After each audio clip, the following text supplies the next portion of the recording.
You are now listening to the Friendly Aussie Podcast. Hello, everybody. Good day, wherever you are. This is the Friendly Aussie Podcast reporting to you from 2021. Wow, we've actually made it to the new year. We're alive. Holy fuck.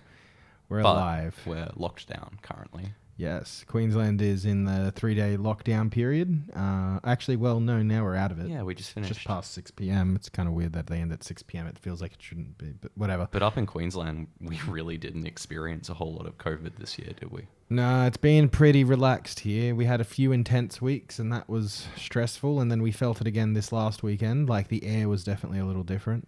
Yeah, holy moly. But the idea for this podcast is we're going to just review 2020 as two as a year, as a stoned concept, individuals. You know, we thought we'd give our 2 cents on what was maybe the worst year in recent memory, but then again, you know, perhaps our memory is distorted and skewed. Perhaps all the other years were just as bad. I don't know. You remember when everyone was like, 2016 is the worst year ever. Yeah, I feel like those people probably had a point, to be honest. Think about it. 2016. Yeah, the Trump year. Yeah, the Trump year. So at least this year, Trump got out of office. Well, maybe. If I could speak for the right wing here, we're just going to be like, Trump's not out till he's fucking out, mate. Yeah, you wait till the 20th. We're going to storm the Capitol again. All of a sudden, it's partisan. The election results are partisan. We can't agree on who won. I don't know. It's pretty ridiculous, isn't it? It's crazy, man. We've come into an era where we don't trust at all the results because one man has said 100 and something characters on a Twitter thing, right? Like, think about it. The world goes crazy over a few little words. And then we have to take him off Twitter. And then we have to take him off. And then we have to take him off Facebook, take him off Instagram, off TikTok. He's even banned on Twitch. That's a pretty interesting topic because, like, the deplatforming of Donald Trump, technically he's always been on these platforms, like, presenting his agenda, and it's been fine, even when he said some heinous shit. Yeah, and now all of a sudden it's like, nah. Yeah, I guess because the event on Capitol Hill really changed things, huh? Yeah, well, you know, he had, what was his exact phrasing for when he pretty much asked for that to happen? There was enough plausible deniability that he didn't ask for it, but there definitely was enough there to go, yep, let's fucking do this. It's time. Pretty much. He was like, come on, guys, we're going to go down to the Capitol Hill, and then it happened. And I mean, as far as it goes, like, when Trump is working with his base, he's most in his element, right? But when you end up with Trump turning against his supporters, you see some very interesting things, like on 4chan over the past week. You've seen some very interesting stuff. I've been on the poll board way more than I should be, but oh my God, it's amazing seeing how many people are still clinging on to Trump, then how many have moved on. Of the right wingers. Yeah, like it's bizarre. You can obviously see this kind of fractured shift going on within this kind of conservative ideology that's been formed for, you know, however long. It's clearly falling apart for some people. It's like, I feel like you can only deny reality for so long. That's my position on the conservative split. I think that's a good point. It's like the progressives have to have a point. They wouldn't exist otherwise, right? Yeah, and besides, like, you know, the past 10 years of conservative ideology has put, like, you know, feelings above facts. That's what I would say when it comes to climate change, when it comes to things like abortion even. When you're looking at all of the conservative issues, now, it seems like they don't really take Mitch is a wise one, turn. so I have a question for you, Mitch. Yeah, okay. If you could pick a decade from the 20s to the 20s, what decade do you think was the best for, like, human growth, where, like, everything was kind of aligning and everything felt right? Okay, this is me. I was starting to think now. about the 2000s. I'm like, wait, that was 9/11. You can't do that. Well, yeah, right. The 2000s, I think, was it was a period of development and growth. Plenty of things happened that were very important for society. Without the 2000s, we wouldn't have had the development of the modern internet, all of those kinds of things. Yeah. But with that being said, it wasn't a revolutionary period. It was practically the middle of the kind of like corporate bureaucratic control that was end of history. I mean, US beat the Soviet Union, and so all of their institutions were in control, and they had legitimacy. It seems like that was these kind days, of just really it seems like the I don't think late there's any 2000s time was the time of peace. I actually, that was a period of relative peace, except for you had the manufactured wars of Afghanistan, Iraq, etc., and other conflicts. But there's the interesting thing about the past 70 years or 80 years since World War II is that we've had a declining kind of status of conflict on a global scale. You look at the kind of chart, you're grabbing all of the kind of historical events, and you're seeing that there are actually less wars and less people are dying in wars. And that's been a progressive thing over the course of human history. So I actually think that the 2020s, as much as we're entering into a very chaotic period where we don't really know a lot of what's going on and things have been thrown into uncertainty again, I actually reckon that the 20s will be the best decade, because even if you're looking at the 90s, the 80s, the 70s, the 60s, people weren't actually integrated back then to be on our level to think about things. Like they went through history and lived their story so that we can live ours. So what you're telling me is this is going to be the best years of our lives. Correct, my friend. In terms of human change. Yes, and I don't want to take like a pessimistic view on 2020. So as part of my review, I have to say that, you know, there were positives as part of 2020 and there were obvious negatives. See, I think as Australians, we can say there's a lot of positives, right? We came out... Yeah, we were quite privileged in that sense. We came out pretty well. Like, Victoria got a little fucked, but... Yeah, they got done. It wasn't good for Melbourneites. Yeah. For a while but there. in saying it, like, the country as a whole seemed to kind of actually form and hold together. Even the people who were anti-COVID, just denying what's going on, you know, they seem to still kind of go along here. Yeah. It's like, okay, well... There's more compliance, for sure. People just respected the fact that some people had this view. Yep. I think when you see the US, you kind of had the opposite, where it was like... A little bit more polarized. Yeah, it was like they would fight at each other for it. Here, it would just be like, okay, that's the way they are, so I'll just agree with them here. But I still in my think own the discourse space, here is pretty hostile. Yeah. Like, it's less bad than the US on a general rule basis. But, you know, the funny thing about what we've been going through right now is that the election in Queensland, for instance, it was basically, do you actually care about COVID, or do you side with basically businesses and open the borders? And that was the argument that we had for pretty much 3 months. It's interesting though, because, you know, I think there is a really valid argument about shutting down the businesses and how much that really impacts them. I hear that. Although I think that the Liberal National Party was using that as a kind of scapegoat. That's all they had. That's the course. thing. It's like they found the one thing they could maybe win on, because Labor otherwise has done pretty well for Queensland since Newman. They have. Like, comparatively anyway. Even prior to Newman, although they had the asset sell-offs and stuff like that. You know, one of the things that happened in 2020, two things for weed in 2020 that sucked. 420 never fucking happened because That of the did suck. coronavirus. Yep. And then you had New Zealand basically say no on cannabis legalization. 49 to 51%. You know? Fuck me, that was so close. That's pretty shitty. But positive things for cannabis. Uh-huh. So we had the downscheduling of CBD to occur in 2021. I think that's Australia. happening in February. So Beautiful. chemists are going to be able to offer CBD over the counter, though I think there is no approved products yet, because they have to comply kind of with these new standards where it's you can't take more than 60 milligrams a day or 150. Anyway, can't remember all the legal surrounding it. But the fact that CBD is going to be available over the counter now is a pretty big win. That's a massive I'm not win. sure if it's full spectrum, which is kind of sad. Yeah, I believe they'll try and prevent that stuff from... I think it will, but I think being maybe mainstream. that will change maybe quicker than we think. Yeah, you're right. Like, the legal frameworks are shifting quite quickly. Something's happening here. On another level, you've got all the US states that decriminalized. There's a and lot of legalized. decriminalization and a lot Even of the legalization. psychedelics, like, Yep. Portland, what's that? Oregon. yeah, pretty much. They Washington, decriminalized Oregon. everything.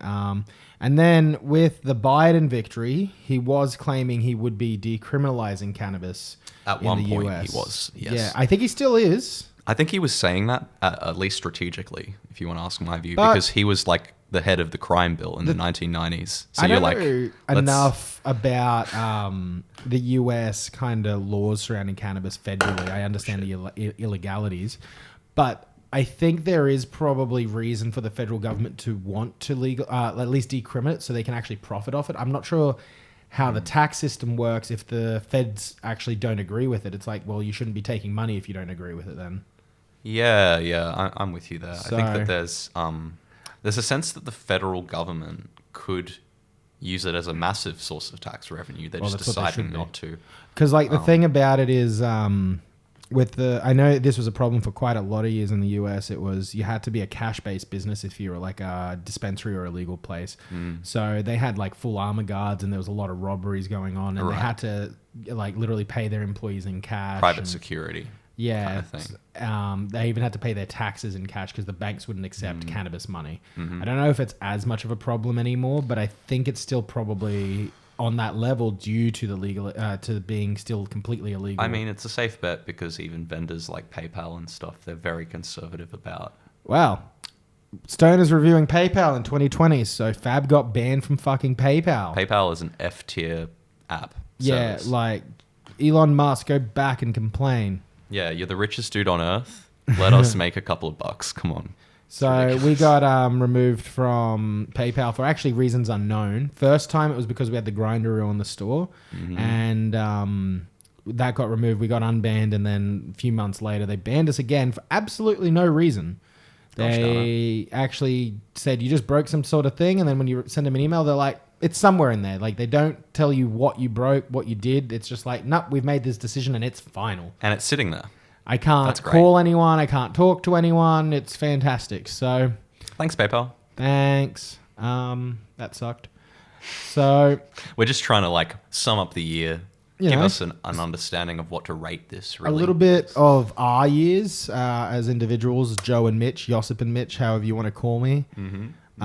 We moved in together. We did. Not romantically, unfortunately. No, you already got a girlfriend. Girlfriend came into that one. So we live in a beautiful house together now, and we have a shared office space, and it allows us to collaborate more. But unfortunately, Fab's taken a bit of a downturn for us because we've kind of been sucked into a few other projects. So it's been a little bit annoying to, have to focus on something that isn't, basically our passion project, Friendly Aussie Buds. But yeah, for us, if we could just work on Fab, that's all we would do. But unfortunately, we have to make the money. And being unemployed, self-employed folk, we have to go elsewhere. So we have a digital agency where we do websites, marketing, all that sort of stuff.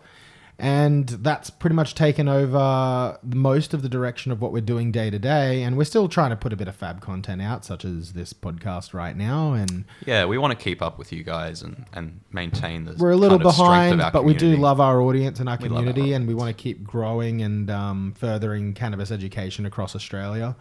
As we do feel like that's probably one of the more important things that we as individuals can do. Part of our purpose. It's like we found something where like have enough passion for and feel strongly enough that we can actually put ourselves in.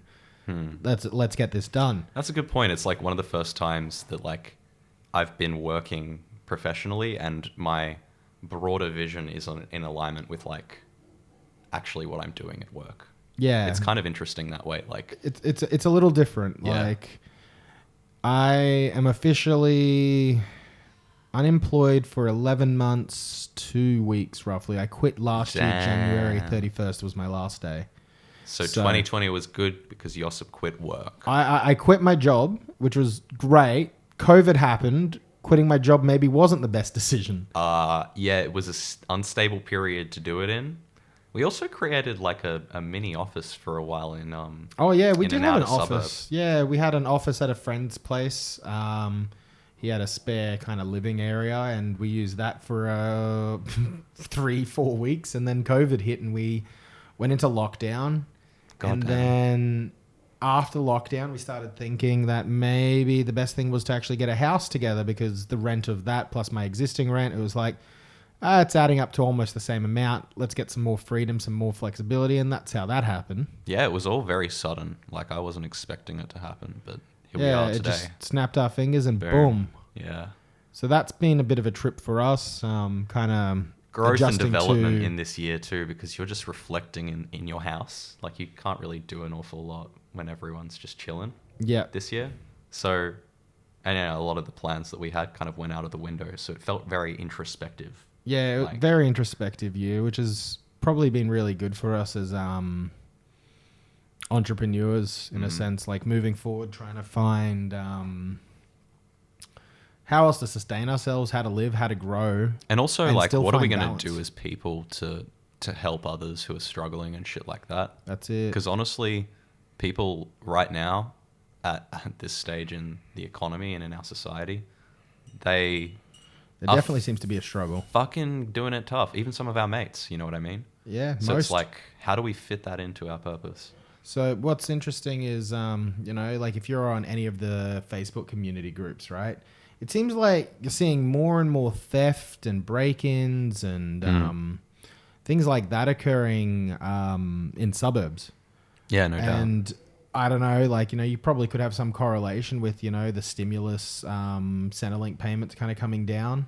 Sure. Yeah. Like people aren't having what they can. Personally, we've seen like a few muggings for cannabis where like people have lost tens of thousands of dollars. Yeah, like it's really shocked the community how people turn against one another. Oh, one of the big things that happened in 2020, which sucked, was that everything went dry locally. It's still kind of the case. Yeah, sort of So is. Hasn't cannabis recovered. prices, at least in Brisbane, have skyrocketed. You're no longer paying that $90 to $100 queue. You're paying $140 to $160 to get decent stuff. to get something that's not PGR. If you're and reasonable. lucky, you'll get like 120, 130. If you're lucky. But And then it's normally not the quality that you want. yeah, that's right. what's You're really taking a shitty. risk. You're taking a risk. And then as a result of that, though, some good news was I got my medical cannabis. I don't know. We don't call it a license here. I just got my prescription. Script, I suppose. guess, Yeah. yeah. So inhaling as doctor directs. That's what I do. Shout out Plant Med.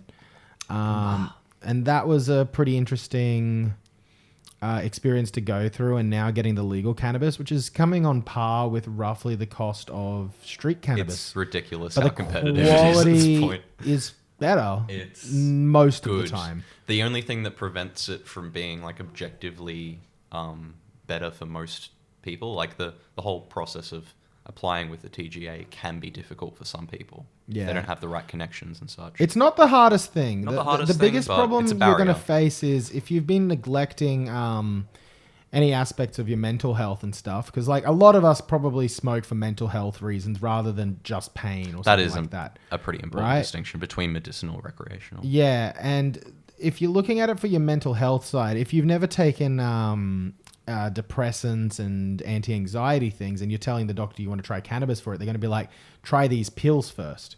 True. The rule of thumb is they want you to try 2 alternative medicines, yeah. treatments, and then you can apply for the cannabis. So that's kind of the really frustrating thing. It's like, I know what works for me and I don't want to actually go on those pills that make me zonked out. Right. Oh, one thing you could do is if you have a psychotherapist or some kind of like person you can see, a counselor or therapist, and they are understanding of your kind of medicinal use of cannabis, you can use their advisory note to help you. To help push that along. But if you've ever, you can often, you tell them you have a bit of pain. You can potentially get that, something going wrong in your knee or your shoulders tweaking, and you find cannabis helps remove the inflammation and stuff. That's a bit of a valid use case. And then they're going to be like, have you tried any pain meds for that? And you can be like, yeah, I've tried an Oxy, I've tried a this, a that, and it didn't really work for me. If you're on the anxiety train, you can say the Valiums, a lot of these quicker fixes that you might not have had to go on for like a cycle or like a long period of time, you might be able, you can typically say that that's medication you have used for certain conditions. Right. So I think that's something to kind of think about. It's a very it's not structured loose. system. It's That's not a right. loose system, but it is a system you can get on. For me, insomnia is a big one, so that works. And I found sleeping pills and all of that really, really don't. Yeah. They make me groggy as hell the next day. Like it's almost like waking up with a hangover times 3. yeah. It's weird how oil is just so different to flour and how it has different effects. Oh, but that's the oil. And yeah, well, oil can do that if I take it too late at night. I was meaning more the sleeping pills. Oh, the pills. Yeah. But anyway, so I got the medical cannabis and it's working out pretty well. It's about $170 for 10 grams, which is $17 a gram. And there's a few cheaper ones that come out that are maybe 14% THC that are sitting at about $13 a gram. Wow. So that's pretty reasonable. I hear prices about $400 to $600 in Oz, probably averaging around $520. Jeez, yeah, that's good. The quality's up there. The oils are pretty nice too. I really like to take some of the oil, and that lets me mellow out and definitely helps me get to sleep. But yeah, a bit of a pricey process.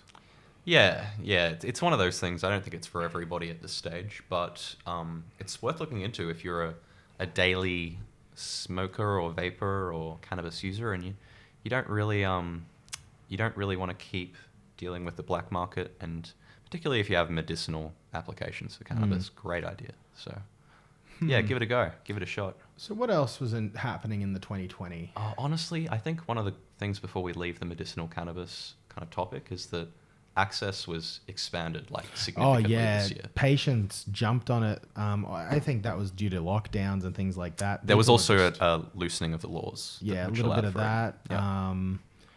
More of the clinics. A lot came out for it. What else did we have actually relating to medical? We had the Australian Cannabis Summit, the second one. We did. That was good. And we helped out a little bit with that. Yeah. Which is good. I got to go out to the Cannatrek Cannabis Farm, which was fucking incredible to see. Holy shit. Being in an actual cannabis farm. It was pretty cool to see. I bet. Yeah. The smell, wow. Like, it was an outdoor kind of farm, and they had some beautiful plants. And I've tried some Cannatrek flower now, and it's kind of cool. It looked quite a lot like what I saw there. That's funny. And smelt even. It That's reminded me of it. Top-notch smoke, isn't it? It was fantastic. Yeah. Not saying we share medical marijuana here, but we definitely do. Yeah, no liability involved, but no one's listening. Ezio is not listening. Bye. Yeah, it's weird how like we're in constant paranoia and fear of like doing a naughty thing. Yeah. I mean, that's something that happened in 2020. Police pressure became like a lot more real. It was big when they closed the borders. They were able to contain everything. Yeah. I think that's a little bit of the scary sort of stuff that's kind of entering the new modern world. Is that going to be something happening more in the future? Are we going to feel more and more, police state type laws and just, being controlled a little more? You can be here, you can't be here, you can only be here for so long, you can only go out for so long. I understand where that's coming from, man. Like, there's a sense that could potentially become a more lived reality as crisis becomes more lived. Like, if we keep going through crises over and over again, that might just be what happens. And that would be a kind of bleak reality, but I don't fully buy into that. I think that there's a sense that there's a reason why people are causing a ruckus about it and making noise, because they don't... I think it's fairly justified. If the past kind of shows what can happen when... a bit of crisis occurs, I think you can get a lot of, like, how would you call it? Like, powers just being abused. If you want to ask me, there's a really interesting thing that happens with crisis, because take a look at the 2011 Brisbane floods, for instance. It was an opportunity for Amy and all of these insurance companies to rip people off, right? But it was on another level, like an event where everyone came together. You had like a mud army of people like cleaning up the streets. And the like best aspects of humanity and the worst aspects of humanity were kind of displayed. And in a similar way, I think that happens in other places, but often you see the worst aspects like take a very prominent role because they have a lot of power. Well, I tell you, but that doesn't mean that like if people can come together with good stuff, you don't need a hierarchy to hold society together. That's what I'm trying to say. Like, if people work together to make sure that we're all fed, clothed, we're all good, blah, blah, you don't need some kind of dictator or big man who's like putting it all into order out of chaos. Because I don't know, it's just a concept we have, but like the world we're living in right now, we see all of this chaos. I think that chaos is reorganizing our society to be more coherent and orderly.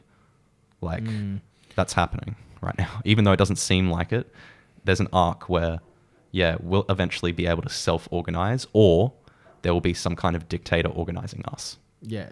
So what you're saying is it's either a dictatorship or a commune. Yes, exactly. You have a choice. Pick one. Yeah, funny. What were you going to say before I went on a fucking tangent?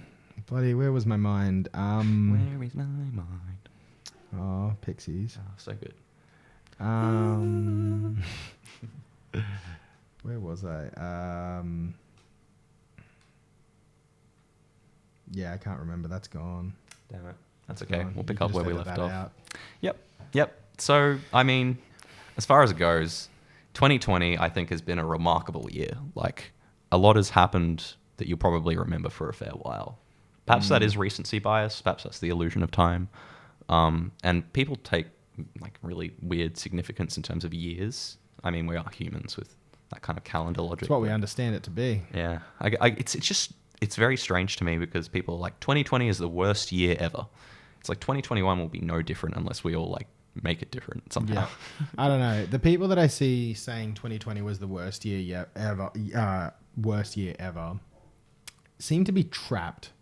I don't know. To me, they're looping on media and fear, and they're kind of building off like, you know, what's going on. When, you know, they're not looking really inwards of what they're doing. It's like 2020 seemed like the year of a distraction. It was a scary year. It was definitely a scary year, but to me, it was just a distracting year. Yeah, for sure. At least it got people off track in terms of where they were going. We all had plans, and that all just went off. And for better or worse, man, like some of those plans were shit. You know what I mean? Probably. And like nature was healing for a while there. You know what I mean? There's a bit of that. But it's kind of interesting to me because you have that massive introspection going on, probably for most people. I mean, some people definitely would have just held it in, I suppose, and ignored what was maybe going on in their heads about, you know, being a bit isolated. Yeah, it would have been a difficult mental health year for a lot of people. Like there's a sense that being isolated, or at least not being up to what you're usually doing, can throw a spanner in the works in a negative sense. Yeah. A lot of people would have had a lot of people aren't difficult comfortable sitting with themselves and their thoughts. I mean, that's one way to put it. Yeah, like that's not to degrade people, but a sense where they've that's probably true. gone through a lot to get to where that's an uncomfortable feeling. But I think, you know, if you come out of it and you've become comfortable with being with yourself, you know, you get a lot of growth out of that. Yeah. And I think that's what 2020 kind of showed. Even though I saw so much infighting, I sort of felt like the infighting that I was seeing, it was like people arguing the same point and agreeing on the same thing, but with different views. Yeah, pretty much. And when you're looking at like people in fight, or at least just fighting with each other, it's like they're on the opposite poles often. Like the people who really get on each other's... Yeah, they're just choosing to kind of... It feels like some people are extremely online. You know what I mean? Some people are just too tuned into their Facebook feeds. Yeah. And so they're constantly pissed off about some political thing. Yeah. And it's like, okay, this is impacting me like this and like this and like this. Mm-hmm. And I used to be one of those people. I was one of those people, and I still occasionally get trapped into it. Me too. But I definitely feel like in the last year, I've actually been probably less on social than usual. Yeah, I'd agree with that. I've been trying to kind of avoid it. I'd have to look at my stats, you know what I mean? It would be interesting to have a peek. TikTok was such a thing. I deleted TikTok after a couple months. I feel like a boomer. I didn't even give it a go. Oh man, like TikTok is basically crack. It's a form of crack. Yeah, okay. It's basically like having different kinds of strains hitting you all at the same time. You like swiping, you're like, whoa, and then you're like, oh, that's sad. Oh, whoa, sad. Whoa. Cool. It's the Like, best time ever and the worst time ever. I don't know. I absolutely love the TikTok platform on how it shares content, and it's all bite-sized, and some of the creatives on there is amazing. And I'm not talking about the goddamn dances. That's the boring side of TikTok. To me, the interesting side was where people were sharing something they learned within like 30 seconds, imparts that onto you, and then, you know, you might hold some value with it. But there's some good comedy jokes on there too. Oh, there's a lot of comedy. There's even some of the dancing, fantastically fun. Put some weirdos in a weird place and suddenly it's funny. I don't know. I just think TikTok's better as a YouTube compilation, personally. Pretty much. But see, what's interesting about TikTok was it's that personalized content. You know, you can never get that on YouTube at the moment. That's true. But what scared me about YouTube, not YouTube, TikTok, which we were talking about earlier, is, you know, the ties to the China Communist Party. There's been a lot of like trade war and like diplomatic tension in the past year. There's all that, but what scares me is more, you know, they're showing me, you know, hundreds, thousands of clips in front of my face, and they're effectively potentially choosing what I choose to see. And on my feed, I got things relating to investment advice, maybe business advice, and all of this. And it's like, if someone's actually out to kind of hurt, say, the West, they could very much be influencing what I'm seeing. Yeah, and even if they're not actively out to hurt the West, they can still push their agenda through deciding what kind of content is like being shown. featured. Yeah. So during the Black Lives Matter protests, you know, if you're on TikTok, you saw that all over. You saw, I guess, what you'd call civilian journalism occurring on TikTok, Yep. which was pretty cool, to be honest, because that showed you what was really going on the ground. Totally. But in the same respect, it's like that made America look like a joke. It really showed a divided country. Yeah, in And many respects, I think there's. I think that's a problem. And then there's a narrative in the US that the empire is falling, and in the Chinese case, I don't think that is true. Like they have a different cultural narrative. Like they're almost rising and ascendant, and they have this sense that they're going to be one of the most powerful nations. What's interesting though to me, and we've talked about this. I don't think China can rise without the US. I think they're very closely interrelated in terms of because what we've seen is a bit of a decoupling from the US dollar in the past year or two. I think that's going to just continue. I don't think that's going to slow down at all. You're probably right, because it's it just makes sense. International cooperation on an economic level is necessary for capital to continue doing its thing. Yep. But what you're seeing is the kind of tensions of the realignment that have happened, that has happened to our economy in the past 50 years. Like, not only are the rich people in the Western nations much richer, and the wages haven't really increased in the Western nations for most people, but a lot of that wealth has actually been transferred to third world and developing countries or other countries that didn't have that kind of industrial power before. So a lot of things are occurring there, which I think the narrative that like the West is falling or dead, like that's a really interesting one. I don't know how much truth it has, because I think that the future is going to look more like many powers rather than one. Mm-hmm. Well, it's the only way we can really go forward in the world. Mm-hmm. I agree. It doesn't really make much sense if we're not cooperating, because you're just stunting everyone else. Yeah, it's an unstable situation having like more than one empire. Usually, yeah. I mean, like you can have a Cold War between two. Yeah. But as soon as you end up having three, it's like, ooh, testy. This is usually when wars start. But, you know, we've gotten to a stage where we haven't really been doing a lot of that, like, empire shit. Yeah, well, it's kind of too difficult. Well, yeah, we haven't had, like, a World War II event. We've had, like, proxy wars, and we've had colonial wars. I understand the proxy wars. They're going into third world countries, and it's like, this is mine! You know, like, they're kind of just after it for the minerals or whatever they've got, you know, in terms of resources. Yeah, it's a geopolitical thing. That generally makes sense to me. I get it. It's, like, still fighting. But once that's all taken up, what happens then? You can't, like... You can't have a war between the US and China, because literally the world would end. Well, this is the thing. The destructive potential is there. Like, we forget that nuclear weapons exist, and then we could wipe everybody off the face of the earth. I don't know. My cognitive bias is that nukes just cannot be used. I think that's false. Like, if they can be used, the most likely scenario is that they will never be used to create apocalypse. Yeah. But I actually do think that if we continue to have nuclear weapons in stockpile, it will be used, but just accidentally. You know what I mean? I could see that, but see, even if that was to happen, and okay, I give it a good chance that it maybe does. Okay. It's a Pearl Harbor type event, right? It's maybe, like, yeah. we just stop. It's like, it will just cause the world to go... Pearl Harbor wasn't, it was Hiroshima. Hiroshima, sorry, my mistake, yeah. I just see it as like a stop. You know, the world will go, oh, what the fuck, that's actually a thing. And you know what, though? Suddenly... We didn't stop. Because look at all of the nuclear tests that we did after. True, but that wasn't Thousands. for people. Yeah, no, it was for people. Bikini Atoll, all of the places in Siberia, like areas which are now unable to be populated and were populated by people. Nevada, like when you go out to Arizona and to New Mexico, there are areas where you literally have like mutant fucking people. Like The Hills Have Eyes. Have you ever seen that movie? Yeah. It's like that. It's literally like that. I'm not saying it is exactly like that, but people have faced like increased cancer rates and all of this kind of stuff because of the tests. Or is that just because they don't have cannabis in their diet? Potentially, according to our logic, potentially, yes. But see, for me, the way I kind of perceive it is the nukes just really, in my mind, wouldn't be able to be used, because as soon as they are, the world knows. As soon as the world knows, the world turns on whoever fucking threw it. Yes, but I don't know if that matters, because if you've got a situation where China and the US have escalated to nuclear war proportions, or even China and like Pakistan and India. Yeah, you know that I could see maybe being a little more likely. Because if as soon as they like are ready to escalate, especially if it's a bigger power like the US, China, right?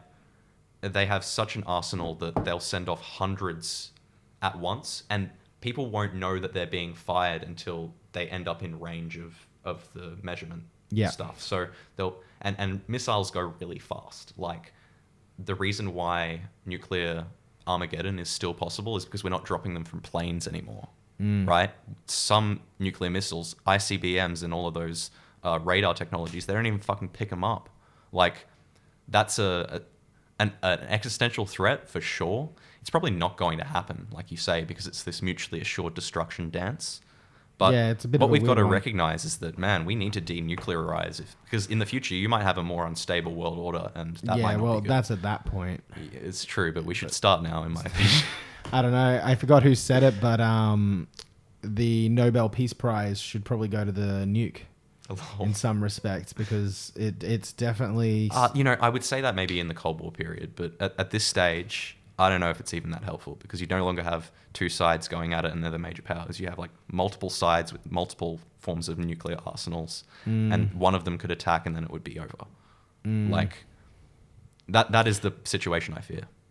I can see it. It's I can't see it. I feel like that's something that's just put into us to be fucking scared. Okay, look, no.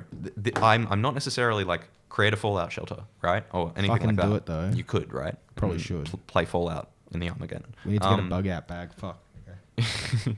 So yeah, I think that's the key. You actually recognize that it's not something to be feared.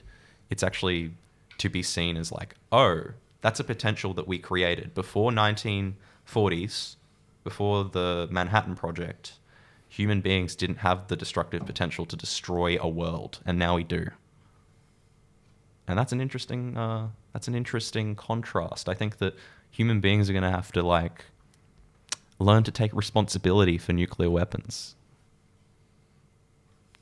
or nuclear technology, or all of these new technologies that are incredibly destructive. And yeah, you're right. Like, it's probably not going to happen, and there is a lot of fear-mongering that occurred, especially in the 20th century, around the nuclear bomb. But I think we're actually entering into a new age where the chaos and the complexity of our world is such that we need to cooperate and agree that certain weapons shouldn't be used. Like, thoroughly agree, and then we get rid of our arsenal. Like, that's kind of the idea. I think that's the problem there is, pull a little sneaky. Oh, fucking not telling you about these ones. Yeah, but okay, let me tell you, right? If you have a situation on an international level where a rogue actor like North Korea or Iran or something, I don't know, that's what generally the West says is going to happen. You have one of them develop a nuclear weapon while everyone else denuclearizes. What happens? They use their nuclear weapon, or anyone even gets a sniff of them making one, and they get wiped off the fucking face of the earth. It's a good argument. Yeah, because no one wants a nuclear weapon once you've gotten rid of it. Like, literally, no one wants one. If you can maintain a state of peace without a nuclear weapon, you don't need it. God damn it, we're trying to figure out how to solve... 2021, remove nuclear weapons. I think that's like the least of our worries, because for Noam all we Chomsky know... doesn't think so. Listen. He's an old leftist. Listen, maybe the nukes have been let off. They were called COVID bombs. COVID bombs. They just actually shot them and... China. And then they just spread it all over us. And maybe that's why it keeps coming back in certain areas. They're just spraying us with COVID. It's that's the chemtrails. The COVID trails. The COVID trails? Yeah. That's a good doco name. I think I would be a good... Tonight on the COVID trails. Conspiracy theorist. Like, I could be like Bill Hicks, Alex Jones. Alex Jones, yeah. Yeah. You're going to talk about the gay frogs?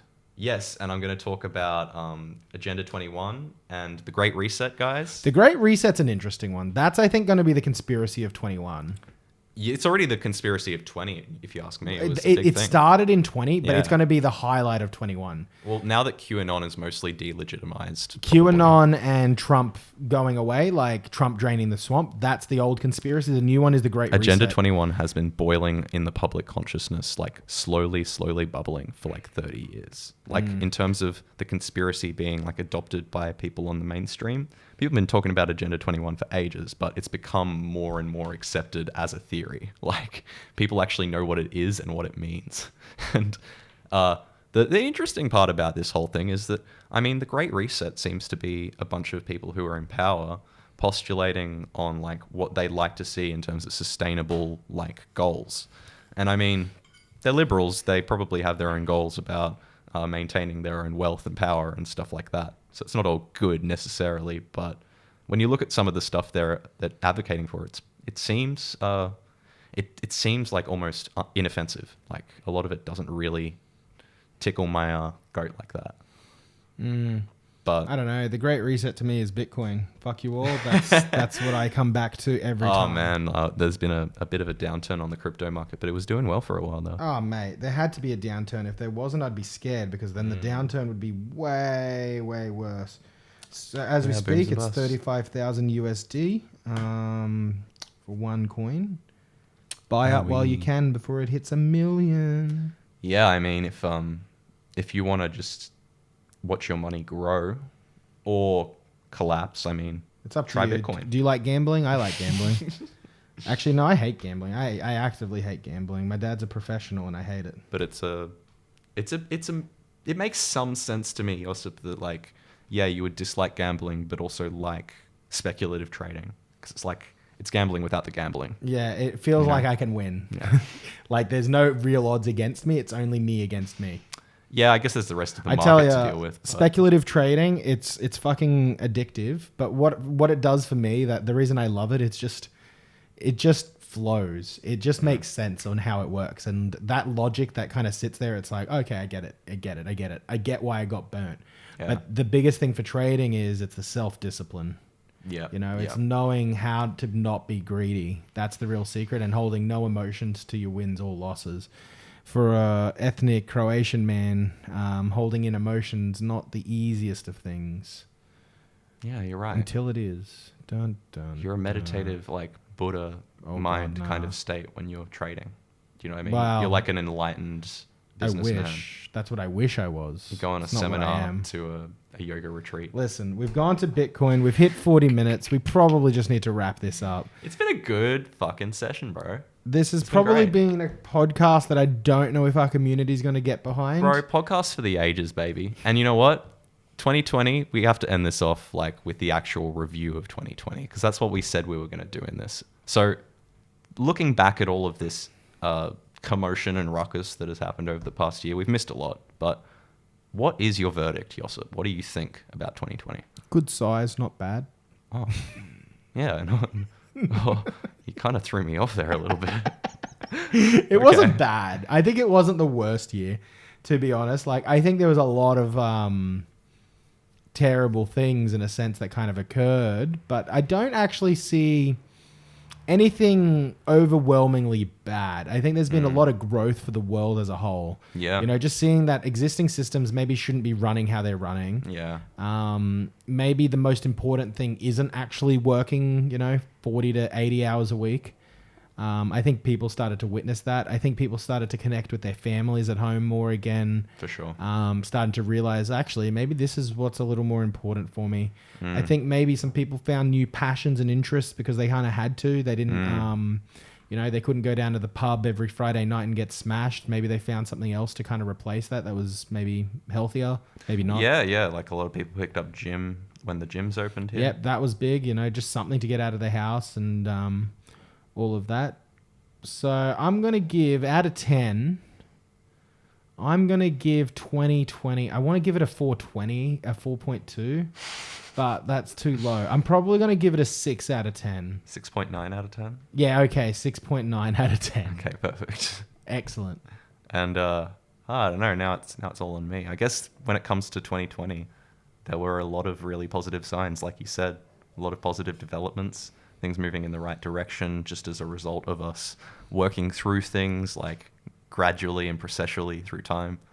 And, there were highlights for sure, especially when it came to, I guess, my own personal life. Yeah, but at the same time, like 2020, I think was a real wake-up call for a lot of people. Like we started it off here in Australia with the bushfires. It was like from bushfires into COVID, we've been crisising nonstop, man. Like it's kind of an interesting state to be in, and I think it is a bit predictive. 2020 is kind of like, 2021 is like the sequel almost. Like you'll see that happen. It's probably like, you know what it is? Oh man, I've got it. I've got the name for 2021. Oh, I yeah. don't know if anyone's made this meme, but I'm pretty sure it would have had to. What is it? 2021, the Democrats return. Oh. Yeah, think about it. Oh, it's like like that's it's it, like it's return of literally 2020 was the Republican chance to fix COVID. 21 I is saw the Star Wars memes. yeah, they probably there's reckon no it's been way done. that didn't fucking happen. I reckon it's been done. Yeah. But anyway, like I reckon. I think if you're going to like see 21, you're going to see it as like, you know, kind of a more liberal left-ish. Oh yeah, 100%. Kind of. Like I reckon that this year was great for politics in the sense that you had a lot of demagogues eat shit. It was great. You got a lot of people crying, who usually just trying to offend people and be edgy, which is awesome. And you know what? You don't have like a really positive force for change in power, but you don't have someone who's like shitting themselves and pissing themselves. So Yeah. I good. mean, I would give fucking 2020. I would give it like a 7. so a 6.9. Pretty average year. It's got something for everyone. Yeah. IGN. I don't know. It didn't seem too bad. If you had a bad time in 2020, let us know in the comments or a DM, and we'll try and cheer you up. We'll send you a meme. Yeah, we'll have a chat. We'll give you some good vibes. We'll give you a fuck PGR sticker. How about that? Message us Oh, if you had man, a I shit like that. 2020, and we'll send you some fuck PGR stickers. And you can stick them around wherever you want. And that will maybe fix your 21, because that's the only way you would have had a bad year is if you Yeah. didn't have some weed. Resolve 2021 by Getting some good shit. asking for stickers, I guess. All right. Well, and with that, good night, and we'll speak to you again soon. Yeah, thanks for listening. Ciao. Bye. Bye.